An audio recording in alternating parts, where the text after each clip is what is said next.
नमः सिद्धेभ्यः। ओम नमः सिद्धेभ्यः। नमः श्री वर्धमानाय निर्धूत कलिलात्मने सालोकानां त्रिलोकानां यद्विद्यादर्पणायते। अहिंसा परमो धर्म की, महावीर भगवान की। प्रातः स्मरणे परम पूजाचार्य गुरुवर श्री विद्यासागर जी मुनि महाराज की जय।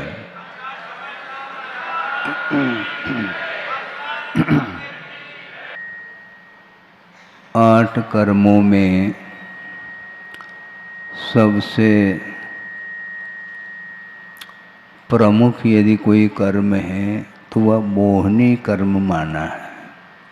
सभी कर्मों का वह राजा माना जाता है, क्योंकि मोह के माध्यम से ही अन्य कर्मों का भी अर्जन होता है और भिन्न भिन्न प्रकृति को लिए हुए वो होते हैं, उनका अर्जन करने वाला मोहनी कर्म ही माना जाता है। और मोह के माध्यम से संसारी प्राणी वह निरंतर कर्म का अर्जन करता है।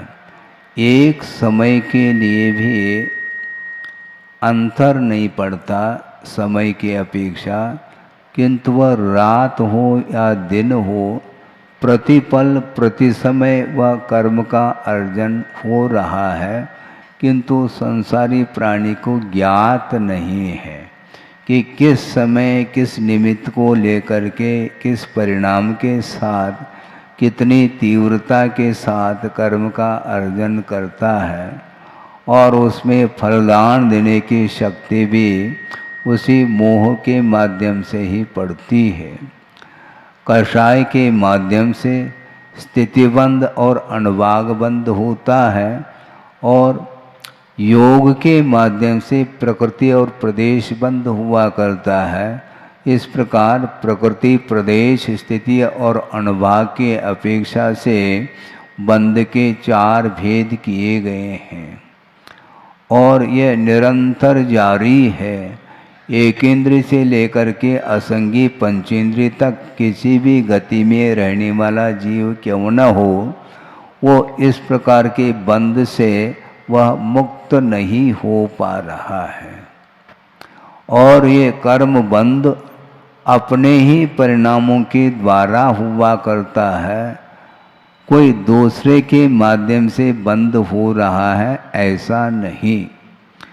बहुत सारे निमित्तभूत पदार्थ उपस्थित हो सकते हैं, उनका संयोग समागम हो सकता है, किंतु बंद करने में हम स्वतंत्र हैं ऐसा आगमकारों का कहना है। बंद करना चाहो तो आप कर सकते हैं और बंद को बंद करना चाहो तो आप कर सकते हैं। बंद के 2 अर्थ हो गए, एक तो बंधन का रूप है और बंद का अर्थ समापन है। आप क्या करना चाहो, बंद करना चाहो क्या बंद को बंद करना चाहो। बंद को बंद करना अर्थात उसको समाप्त करना है, तो जिन परिणामों के माध्यम से कर्म का अर्जन होता है उन परिणामों से ही अपने आप को ऊपर उठाना है। सारे विभिन्न प्रकार के पंचेंद्रिय के विषय संबंधी पदार्थ उपस्थित हो सकते हैं, किंतु उसके समागम होते हुए भी, उसके बीच में रहते हुए भी जो साधक होता है, जैसे भेद ज्ञान उत्पन्न हुआ है, अर्थात अपना और पर का क्या स्वरूप है, इसकी जानकारी आगम के माध्यम से जिसको प्राप्त हुई है वह कर्म बंध से मुक्त हो सकता है। अध्ययन करिएगा, आगम के माध्यम से ही हम परिणामों का भी परिणाम समझ सकते हैं। परिणाम का अर्थ रिजल्ट होता है और परिणाम का अर्थ अपने विचार अथवा भाव हुआ करते हैं।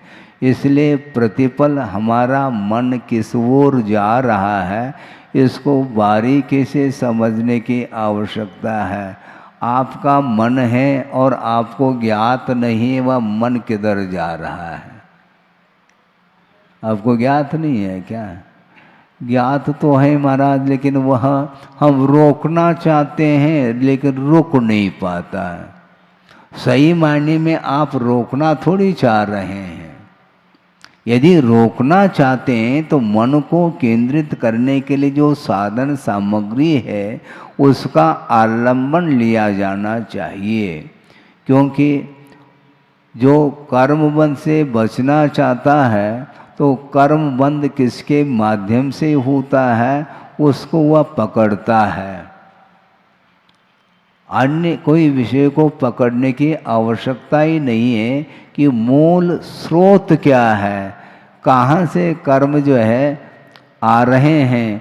कहीं बाहर से कर्म नहीं आते, किंतु आत्म प्रदेश पर वो सारे सारे कर्म वर्गणाएँ विद्यमान हैं और अपने परिणामों के निमित्त को लेकर के ही उनका बंध हुआ करता है। कर्म वर्गणाओं का शॉर्टेज नहीं है। प्रत्येक आत्मा के पास असंख्यात प्रदेश हैं और प्रत्येक प्रदेश पर अनंतानंत वो कर्म वर्गणाएँ मटेरियल के रूप में विद्यमान हैं और उसके लिए दिया सलाई की आवश्यकता है।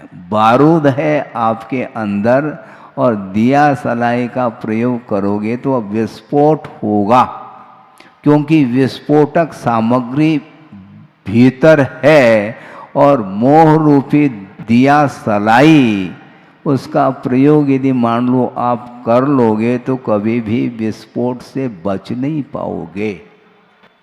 भयानक स्थिति है। वही सारा सारा विषय श्रद्धान का विषय है और जिसके अंदर श्रद्धान नहीं है तो वह आराम से वह अपना जो कार्य करना है वह करता चला जाता है। उसकी धारणा हो सकती है सब कुछ जो है काल्पनिक है, कर्म दिखाई नहीं दे रहा है, बंध देखने में नहीं आ रहा है, आश्रव देखने में नहीं आ रहा और बार बार महाराज कह रहे हैं कि कर्म बंध से बचो बचो। हम कैसे बचेंगे? श्रद्धान के माध्यम से बचेंगे, बल्कि कर्म का जो अस्तित्व है उसका बोध हमें कर्म फल के माध्यम से होगा। कर्म फल प्रति समय मिल रहा है भिन्न भिन्न निमित्तों को लेकर के। उस समय वह कर्म के उदय में कभी दुख का संवेदन करता है, कभी सुख का संवेदन करता है। यह जो परिणति देखने को मिल रही है इसके माध्यम से कर्म का अस्तित्व ज्ञात हो जाता है अनुमान के माध्यम से। इसलिए अपने को श्रद्धान को मजबूत बनाना चाहिए। हम चाहिए इसलिए कहना चाहते हैं क्योंकि आप स्वतंत्र हैं, क्योंकि भारत ही स्वतंत्र हो चुका है। कितने साल हुए हैं? सन 47 में भारत स्वतंत्र हुआ और ये 2025 चल रहा है। कितने साल हो गए? 78 77-78 साल हो गए हैं स्वतंत्र हो गए होकर के। इसलिए आप स्वतंत्र हैं। कर्म बंध के क्षेत्र में हम परतंत्र नहीं हैं। उदय में कथनचित हम परतंत्र हो सकते हैं, किंतु बंध के क्षेत्र में हम बिल्कुल स्वतंत्र हैं। हम करना चाहें तो कर सकते हैं, नहीं करना चाहें तो कोई भी रोकने वाला नहीं है। क्योंकि परिणाम अपने अधीन हैं, दूसरे के अधीन नहीं है। भिन्न भिन्न पदार्थों का समागम होना ये अलग वस्तु, किंतु उससे आकर्षित होना और नहीं होना ये स्वयं का ही एकमात्र परिणाम है। आप चाहो तो कर्म मन से बच सकते हैं, नहीं चाहो तो आपकी मर्जी है। क्योंकि जब तक रागादिक परिणाम नहीं उत्पन्न होंगे तब तक कर्म का बंध नहीं हो सकता है। विस्फोटक सामग्री विद्यमान है, कर्म वर्गनाएं विद्यमान हैं, उनका कर्म के रूप में परिणमन होता है, किंतु वह बिना मोह के संभव नहीं, बिना योग के संभव नहीं। मन वचन काय की जो चेष्टाएं हैं, जो प्रवृत्ति हैं, उनको जितना हम कम कर सके उतना हम कम कर सकते हैं।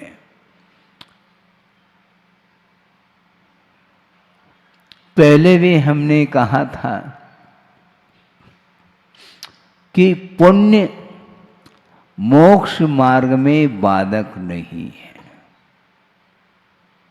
पुण्य मोक्ष मार्ग में बाधक नहीं, किंतु पुण्य का जो फल है वह मोक्ष मार्ग में बाधक है, ये कहा है।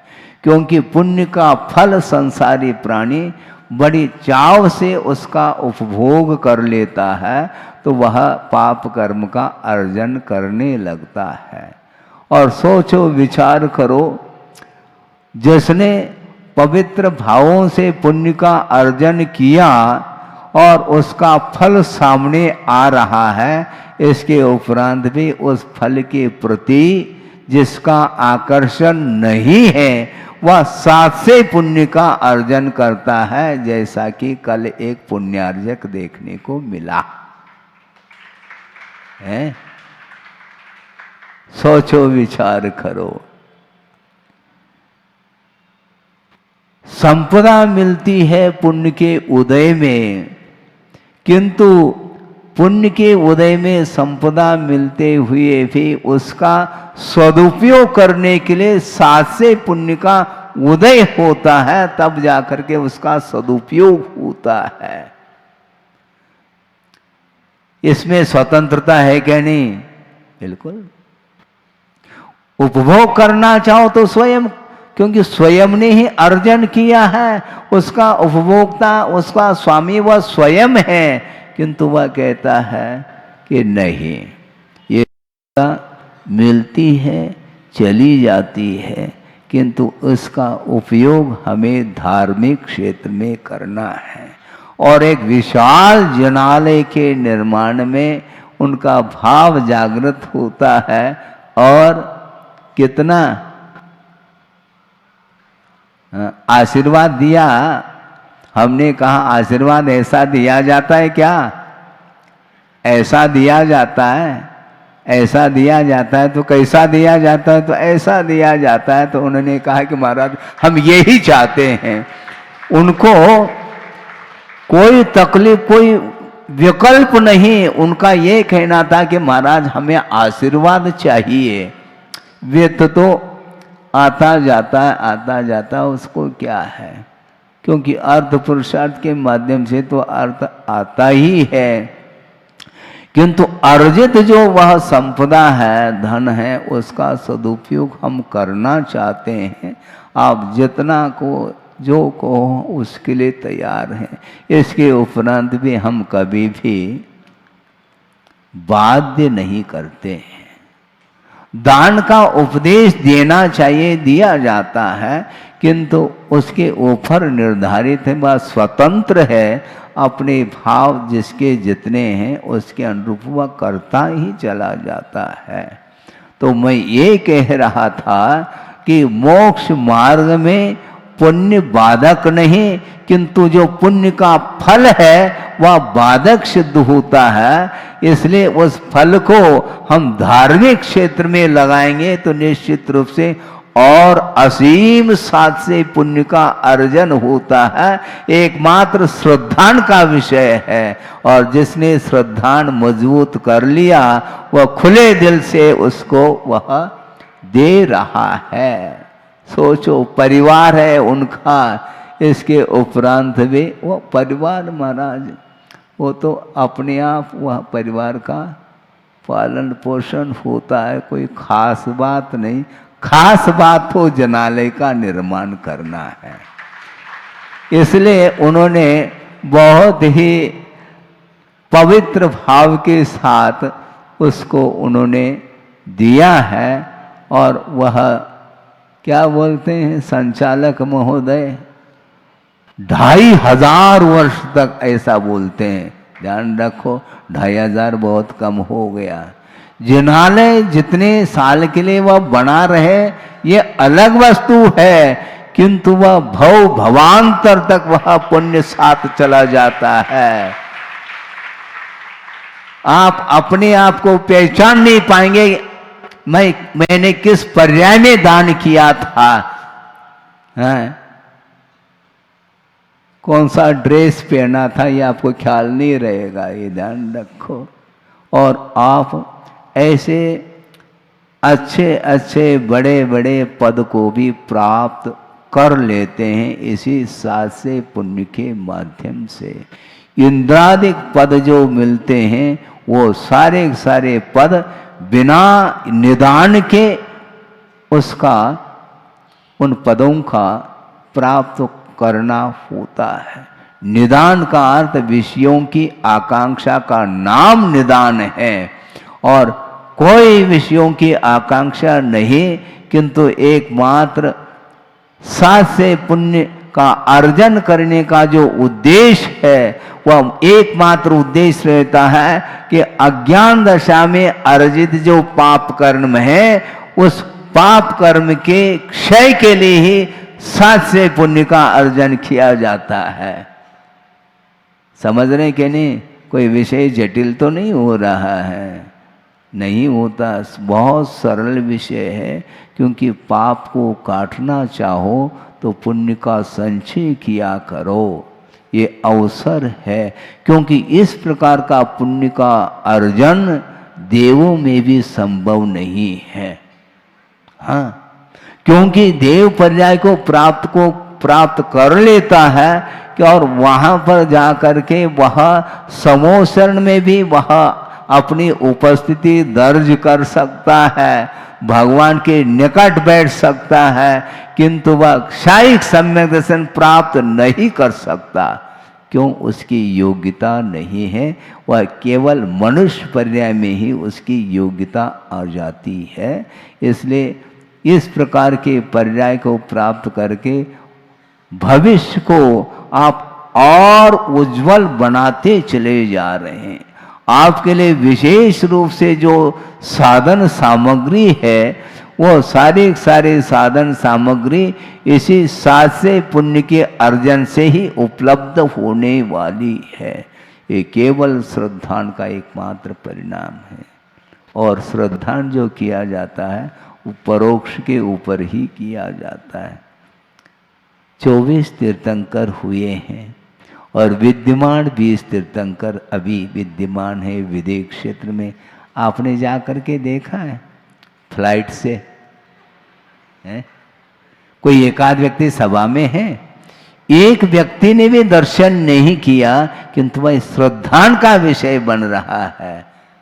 करते कि नहीं? श्रद्धान करो। इसी प्रकार प्रत्येक विषय में आपको हर हालत में श्रद्धान ही बनाना पड़ेगा। इसका परिणाम क्या निकलेगा, इस प्रकार यदि मान लो आप विकल्प में पड़ोगे तो कभी भी पुण्य का अर्जन संभव नहीं है। हाँ, चाहता बहुत कुछ संसारी प्राणी, किंतु करना नहीं चाहता, समस्या ये है। और उसने कर लिया कल, है? कमाल तो किया है? किया क्या नहीं? बिल्कुल। बहुत कठिन होता है मोह को छोड़ना। सुनो, मोह को छोड़ना बहुत कठिन होता है।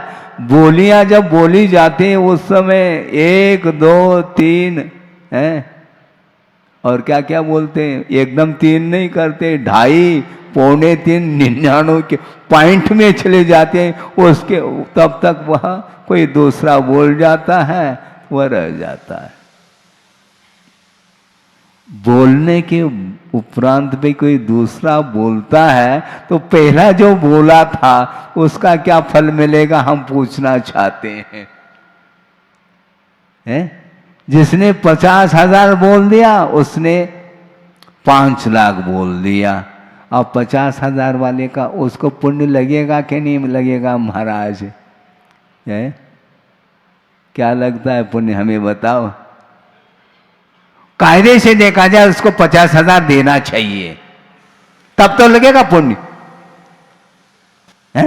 एक पाई भी न दे और बोली तो बोल दी आपने, केवल बोली है, दी थोड़ी है। बोली का नाम दान नहीं, देने का नाम दान है। देव, हाँ ये बात अलग है, देने का भाव किया है उसको भी मिलता तो है।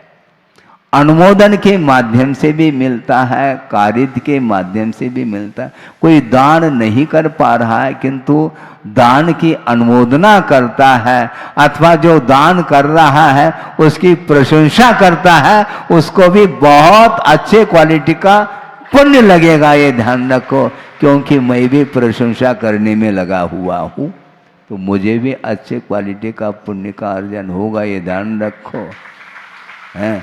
मेरे पास क्या है देने के लिए? कुछ भी नहीं है, किंतु जो दे रहा है उसकी अनुमोदना, उसका समर्थन और उसकी प्रशंसा करने के लिए आगम की आज्ञा है। महाराज आप हम लोगों की भी प्रशंसा करते हैं, आप क्या समझ रहे हो हैं? आप नीचे बैठे इसका अर्थ ये थोड़ी कि बिल्कुल ही नीचे हैं आप, क्योंकि जिनेंद्र भगवान के धर्म का पक्ष लिया है आपने, और जिनेंद्र भगवान के धर्म का जब पक्ष लेता है तो उसका समर्थन मैं नहीं करूंगा तो कौन करेगा? मुझे बताओ।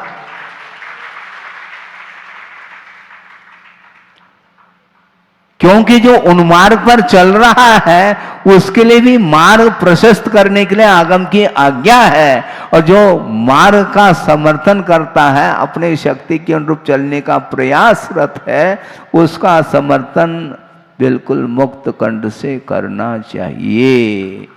हाँ, संयम का समर्थन, दान का समर्थन, ये सब जो है समर्थन के माध्यम से पुण्य संचित होता चला जाता है।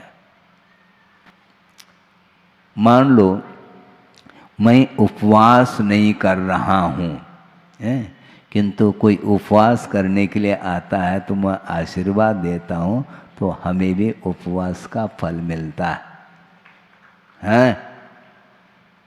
ये अच्छा सौदा है। बिल्कुल बिल्कुल, इसमें क्या दिक्कत है? हम नहीं कर पा रहे हैं या नहीं कर रहे हैं ये अलग वस्तु, किंतु जो करना चाहता है उसके लिए है आशीर्वाद देते हैं।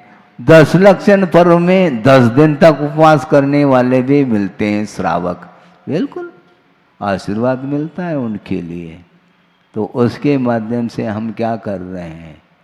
पुण्य का संचय नहीं कर रहे हैं, बिल्कुल कर रहे हैं। इसको बोलते हैं प्रमोद भाव। हाँ, धर्म के प्रति गुणों के प्रति गुण ग्रहण का भाव रखना चाहिए।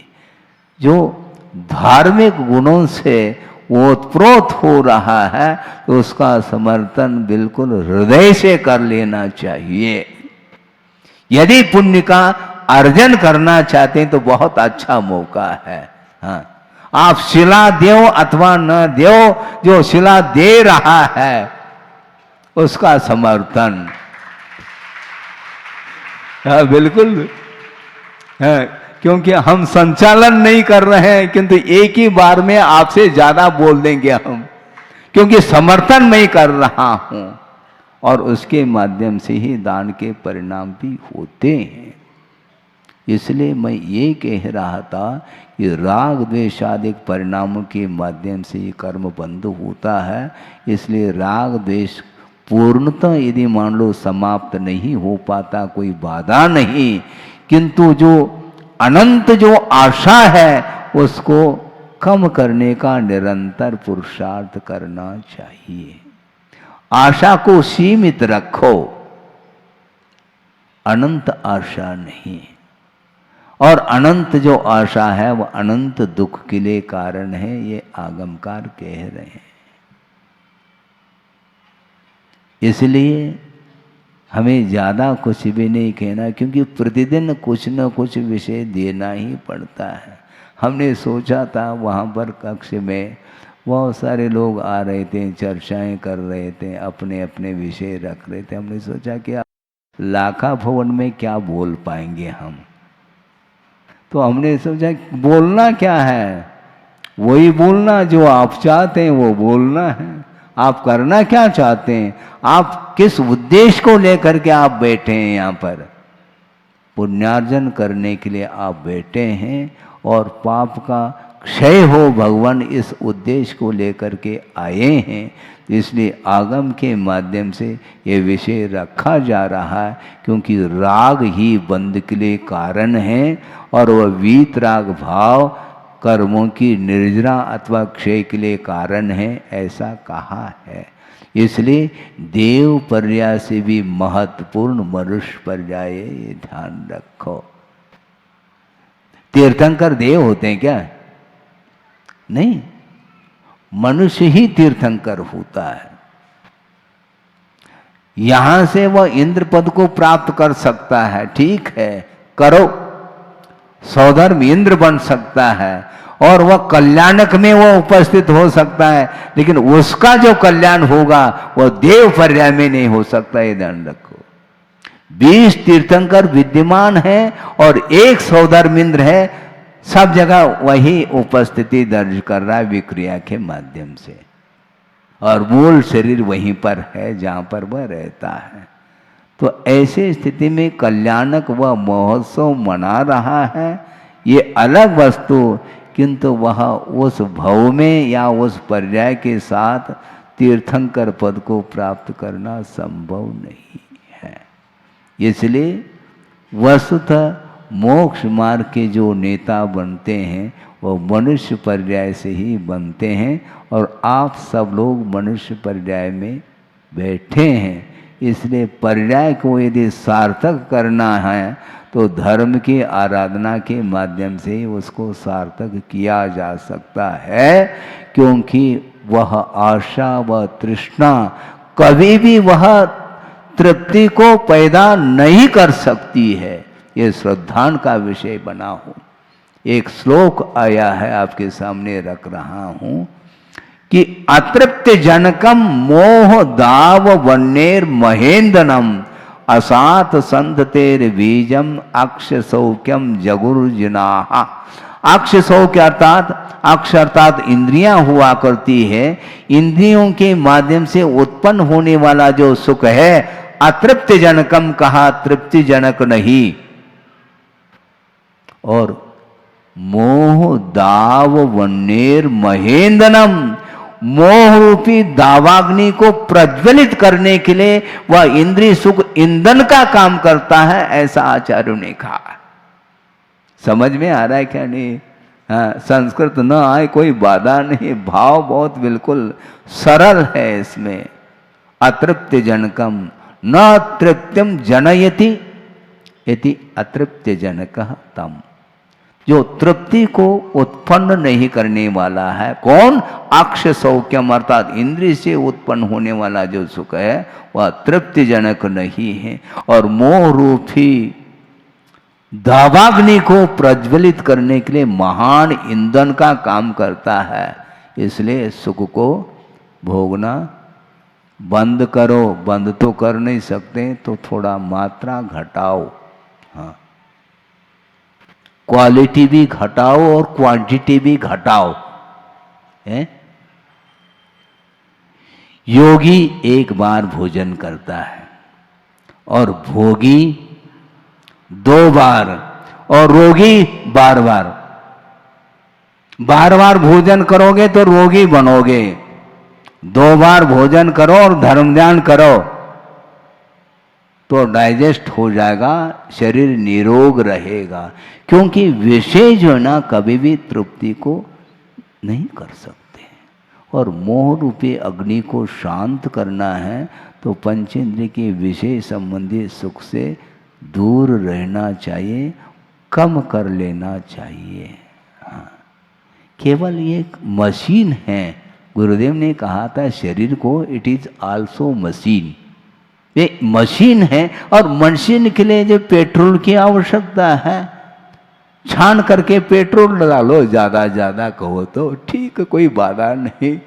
अनछना नहीं डालो, छान करके पेट्रोल डालो, पानी छान करके पियो, और शुद्ध भोजन अधिक करो, तो ठीक है, जितना आवश्यक है उतना कर लो। किंतु उसमें यदि हम ज़्यादा आसक्ति रखते हैं तो निश्चित रूप से वह उसके माध्यम से मोह और प्रज्वलित उद्दीप्त होता चला जाता है। इसलिए मोह को शांत करने के लिए धर्म की आराधना की जाती है। असात संततेर बीजम कहा, यानी दुख की परंपरा का वह बीज है। कौन है? इंद्रिय जगह तृप्तिजनक है क्या? यदि मान लो तृप्तिजनक है तो हम ये पूछना चाहते हैं, एक लड्डू खाने से जो आनंद आता है उसका दुगुना आनंद 2 लड्डू से होना चाहिए, उससे दुगुना आनंद 4 लड्डू से होना चाहिए, उससे दुगुना आनंद 8 लड्डू से होना चाहिए। ऐसा होता है क्या? करके देख लो। महाराज कर नहीं पाएंगे हम, हैं? वह जहर का काम करेगा फिर वह अन्न। अजीर्णे भोजनम विषम कहा है, अजीर्ण हो जाता है, इसके उपरांत भी वह भोजन करेगा तो वह विष का काम करता है, जहर का काम करता है। इसलिए लिमिटेशन होना चाहिए, है? सीमा, असीम नहीं। इसलिए इच्छा जो है ना वह बढ़ती ही चली जाती। असात संततेर बीज, दुख की परंपरा का वह बीज है, ऐसा किसने कहा है? असात संततेर बीजम अक्षशोक्यम जगुर्जुनाः, जिनेन्द्र भगवान ने कहा है कम से कम श्रद्धान तो करो, छोड़ो या ना छोड़ो ये बात अलग है, श्रद्धान तो कर लो कम से कम। वह श्रद्धान ही वस्तुतः मोक्ष मार्ग की प्रथम सीढ़ी है। आप चारित्र को अंगीकार करो या न करो, किंतु श्रद्धान पक्का कर लो। चाहे हम आज छोड़े, चाहे कल छोड़े, चाहे 10 भव बाद छोड़ो, छोड़ना तो आपको पड़ेगा। हम छुड़ाना नहीं चाहते, आपको छोड़ना पड़ेगा। और नहीं छोड़ेंगे, छूटेगा जरूर, ये ध्यान रखो। साथ ले जाएंगे क्या फर्म को? है? फैक्ट्री है, मिल है, साथ ले जाते हैं? नहीं। दुकान ताला लगाओ, आप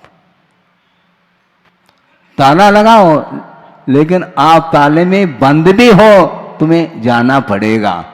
हाँ, वो दुकान तो वहीं बनी रहेगी, किंतु दुकानदार को निकलना पड़ेगा वहां से। और मान लो अवसान हो गया तो फिर क्या करेंगे? अंदर लॉक करके बैठा है वो, और अवसान हो गया तो फिर बाद में बाहर के लोग आएंगे, खटखटाएंगे, वो करेंगे, क्या हो गया? बस ताला तोड़ो। जा करके देखते हैं तो वह शेठ जी रवाना हो चुके हैं वो। इसीलिए अंततोगत्वा वह विशेष सामग्री, वह शरीर छूटने वाला है।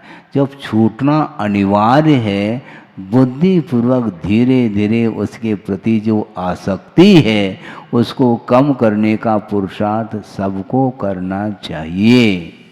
और निरंतर साधना करने वाला साधक भी सोचता है हमने छोड़ तो दिया है, किंतु उसका प्रभाव अभी भी बना रह सकता है, इसलिए वह उस ओर ध्यान नहीं देता, क्योंकि त्यक्त पदार्थ के प्रति भी आकर्षण बना रह सकता है। हाँ, दीक्षित हो गए और परिवार वाले आ गए तो क्या होगा? तो क्या होगा? क्या वो परिवार हमारा थोड़ी, हमारा तुम्हारा सब समाप्त हो गया। अब उनके लिए क्या? महाराज उनको आशीर्वाद नहीं देंगे? आप क्यों विकल्प कर रहे हो? सामान्य रूप से आशीर्वाद है, वह वीआईपी थोड़ी उनके लिए विशेष आशीर्वाद दे दें हम, संभव नहीं। सामान्य व्यक्ति है वो, उनके प्रति हमारा कोई भी अटैच नहीं है। हाँ, हमने गुरुदेव को देखा है, निकट से देखा है, और जिस समय आए उस समय, जिस समय उनका दर्शन किया सन 68 में, वह भी दृश्य मेरे सामने है। जिस समय मैं 10 साल का था, जानता नहीं था, लेकिन वो सारी क्रियाएं अभी भी ध्यान है। ऐसा क्यों करते थे, अब ज्ञान हो गया मुझे। महाराज हम जा रहे हैं, तो मैं क्या करूं इसके लिए? जा रहे हैं इसलिए आशीर्वाद दे दें? नहीं, संभव नहीं। पैदल जाना हो तो आशीर्वाद मिलेगा तुम्हें? तुम पैदल जाओगे तो आशीर्वाद दे देंगे, तुम गाड़ी में जाओगे तो हम आशीर्वाद दे करके हम अपने माथे पर हैं। हमने जब गाड़ी का, सवारी का त्याग कर दिया, अब तुम जाओगे तो मैं उसका समर्थन कैसा कर सकता हूँ? सामान्य रूप से सब जनता बैठी है, उसी प्रकार सबके लिए आशीर्वाद है। अलग से कोई भी वार्ता, कोई वार्ता नहीं। अलग से क्यों, पर्टिकुलर क्यों? सभा में बैठो, प्रवचन सुनो, हो गया काम। अलग से हमसे बात नहीं करते महाराज। सबसे मैं बात कर रहा हूं, ये ध्यान रखो।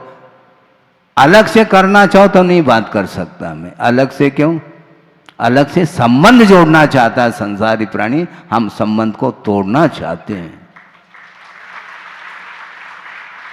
हाँ, ट्यूशन ठीक नहीं। गुरुदेव कहा करते थे, ट्यूशन में लगाव, जुड़ाव आता है व्यक्ति के प्रति, ठीक नहीं। आगम के आधार से मौलिक चिंतन करके आध घंटा, पौन घंटा आप उपदेश दे दो, कोई बाधा नहीं, प्रतिदिन दो। किंतु सभा के प्रति जिस प्रकार हमारा कोई अटैच नहीं होता, उसी प्रकार व्यक्ति विशेष के प्रति भी अटैच नहीं होना चाहिए। हमने अटैच ही छोड़ दी, अपना अटैच क्यों रखे किसी दूसरे से? है अभी भी वही करना चाहो क्या? सब कुछ छोड़ दिया है, परिवार को छोड़ दिया, उससे भी ज्यादा बड़ा परिवार है। उस कुल को छोड़ दिया, यह बड़कुल है। अब इससे संबंध रखेंगे क्या? संबंध नहीं। कोई संबंध है तो वह धार्मिक संबंध है, धर्मानुराग है, इससे ज्यादा नहीं।